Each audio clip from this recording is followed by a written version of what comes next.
This is a lot of wealth, a lot of money. Uganda can earn more money than Saudi Arabia earns from oil each year. So we are really sitting on very rich resources. The only thing is to do things in a modern way. Agribusiness, which refers to agriculture-related activities, for example, farmers, processors, distributors, and consumers within a system that produces, processes, transports, markets, and distributes agriculture products, including seed fertilizer, machinery, fuel, credit, and production efficiency as its major examples. Agriculture sector contributes 24.5% to GDP and employs 71.9% of working Ugandans, 77% of whom are women, 63% are youth, with the majority in the rural areas. But although the sector employs a large portion of the labor force, the productivity levels still remain low due to different challenges facing farmers, especially women, leaving some disappointed due to the fear of taking risks, weather hazards, and lack of capital, among others, which gives some people no other option but to opt for contract farming, where a sponsor provides appropriate technology, extension services, managerial, purchase or market for all produce grown among farmers. All this under an agreement, leaving the farmer to reap the benefits. Agriculture Business Initiative, although a long-term commitment, is both a catalyst in support for the Ugandan agriculture sector and conduit by offering financing for business development through lines of credit, agribusiness loan guarantees, and construction guarantees fund. Agriculture Business Initiative, being a group of companies, namely ABI Trust and ABI Finance Limited, and a multi-stakeholder entity, was co-founded in July 2010 by the governments of Denmark and Uganda with an objective to promote private sector agri-business development to enhance wealth creation in Uganda. ABI is putting into place a green finance fund to boost SMEs and smallholder farmers in Uganda to access and adoption of suitable and sustainable financial services for green agribusiness initiatives after the Royal Danish Embassy granting them access to a green finance fund worth 120 billion. According to His Excellency Albjag, the Danish ambassador to Uganda, this money was given no exception of returns. The funding that we're giving to the Green Challenge Fund and to ABI as such is on grant basis. So it's from our development assistance budget, and we're giving it on grant terms, so we're not asking any return on that investment. We have funded ABI from the beginning, from 2010, for 12 years. Of course, the intention is that this is also an economically viable model in which the interest they get back will help the fund grow, and eventually it will not be necessary for us to put in more grants because the fund will revolve itself. Smallholder farmers will have access to the 120 billion funds through banking institutions. However, according to ABI CEO Mona Muguma Seboliba, there is a need to develop capacity and train smallholder farmers on how to access this fund. We needed to use systems and structures that already exist and make them that much more efficient, make them that much stronger, that much better at serving the smallholder farmers and the agribusinesses. The commercial banks, the SACCOs, the credit deposit-taking institutions have systems, they have branches, they have reached the countryside, they are in the urban centers, they have the requisite systems, they've trained their people to be able to assess smallholder farmers and agribusinesses for this credit. Sometimes it's all not perfect and we're cognizant of it, and this is a whole new intervention. This green finance is new, climate risk, climate financing is new, and in recognition of that, we know that we'll need to build capacity by training, by enhancing the systems that are available. ABI is implementing the strategy to increase agri-food system resiliency to environmental and climate change shocks, minimize carbon footprint and waste through the promotion of resource efficiency, sustainable utilization of natural resources and ecosystems. Following that 10.6% inflation in the prices of food in November, which was a major contributor to Uganda's inflation in November, Dr. Michael Atingi-Igo, the Deputy Governor of the Bank of Uganda, asserts that Uganda cannot rely on the current situation and adds that the bank is going in the direction of boosting agriculture. In the month of November 2022, was recorded at 27.2% annual inflation, whereas the headline inflation was 10.6 in November, down from 10.7 in October.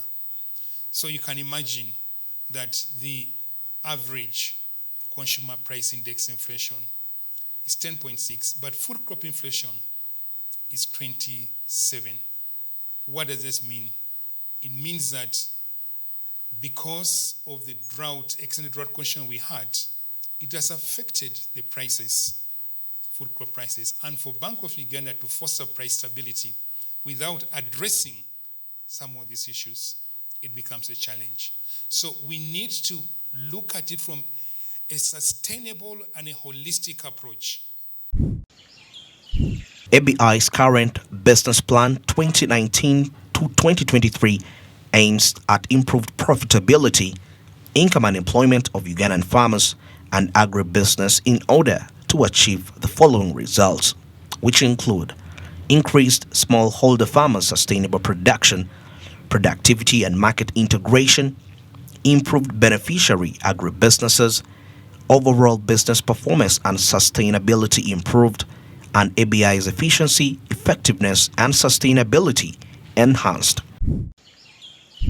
Its focus is to increase agriculture production and value addition by extending matching grants and business development services to agribusiness, farm organizations, and intermediaries to enhance planning and management, production and business infrastructure, as well as upstream and downstream market linkages of producers and agribusinesses.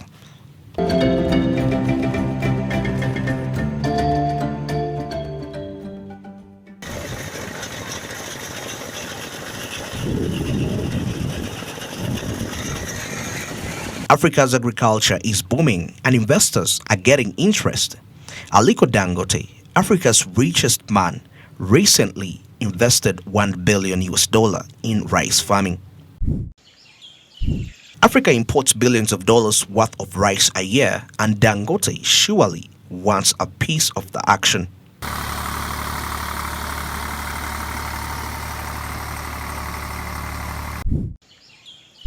You may not be aware that investors from the United States of America and Europe have purchased or leased millions of acres of African farmland.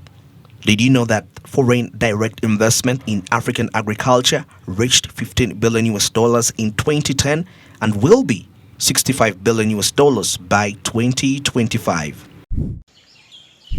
The Ugandan government undertook various reforms to attract foreign direct investment through its numerous policies, plans, and program frameworks, such as the National Development Plan, Plan for Modernization of Agriculture, National Agriculture Advisory Services, National Trade Policy, Agriculture Sector Development Strategy and Investment Plan 2010-2011, which lasted till 2014. Emphasis is made of the need to attract more investments into the agriculture sector, including provisions for foreign investment.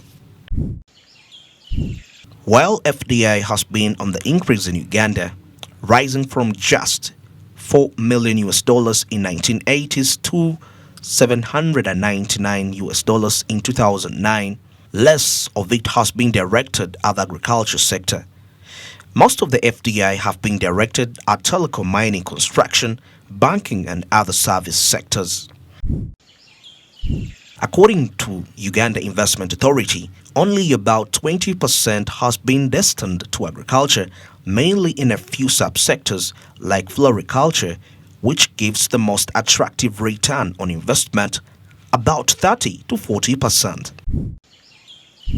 Uganda Management Institute conducted a gender responsiveness of the Agriculture Extension Policy Dialogue in July 2022, dedicated to boosting agriculture sector where women contribute 70% of the labor force. And it was discovered that Uganda's agriculture was underperforming in comparison to other countries.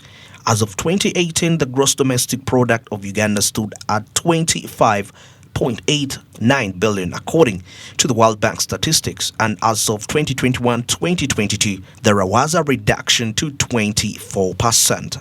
This policy dialogue is focusing on gender issues, particularly in agriculture extension services, and to comment on the contribution of agriculture to GDP. Of recent, the contribution of agriculture to GDP has reduced to about 24%. Previously, it was higher. The reason for the reduction can be good news or bad news, but the reason is that the service industry has come in full force as a contributor to GDP, most especially the digital service industry has come in a big force, and that's why it has reduced the contribution of agriculture. In other countries, when agriculture contribution to GDP reduces, it means that people are leaving agriculture and going into manufacturing. In Uganda, it's not the case. And that's why I'm saying it can be good news, it can be bad news. Women provide 70% of the labor force control and 20% contribute to output. 26% of the non-agricultural land is owned by women, whereas 37% is owned by men. This is due to access of agriculture input skills only dedicated towards men, which calls for special support to women. The launch of the policy dialogue aimed at broadening discussion to help more women in agriculture is undergoing. We are looking at some of the constraints which can be addressed, or which constraints within the agricultural sector that affect gender issues. And of course, when we talk about gender, we are not talking about women per se. Gender involves women, men, the youth, people with disabilities. All those are gender issues. So we want to see how Ms. Agriculture can be responsive to issues that affect the services of extension workers in agriculture, and it's very relevant at this point in time when we are talking about the parish development model.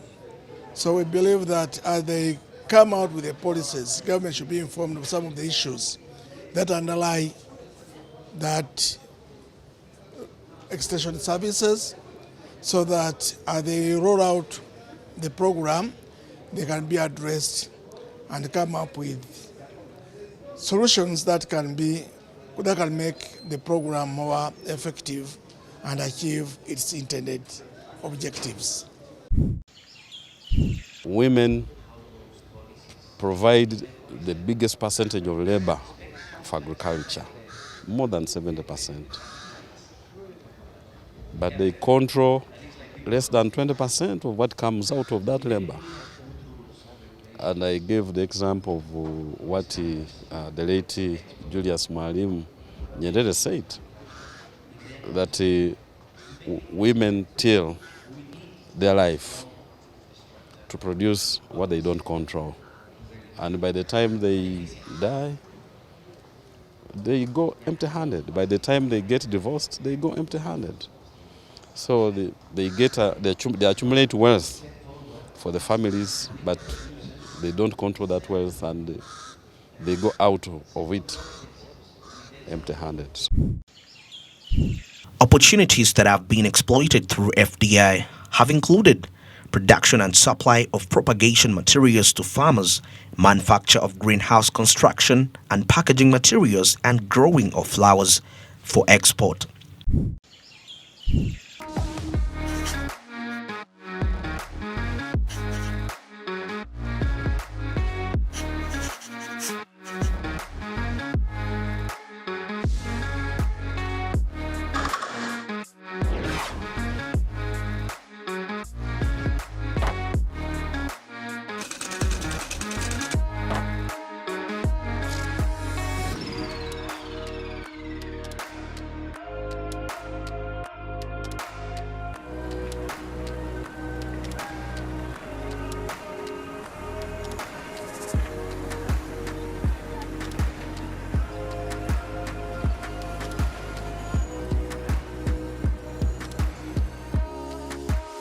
In the textile sector, investment has focused on exploiting opportunities, growing of cotton for export, establishment of granaries and supply to farmers, and production of edible oil from cotton.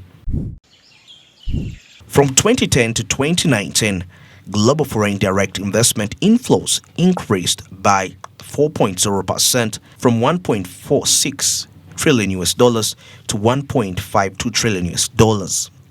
And global foreign direct investment outflows fell by 16.6% from $1.4 trillion to $1.2 trillion.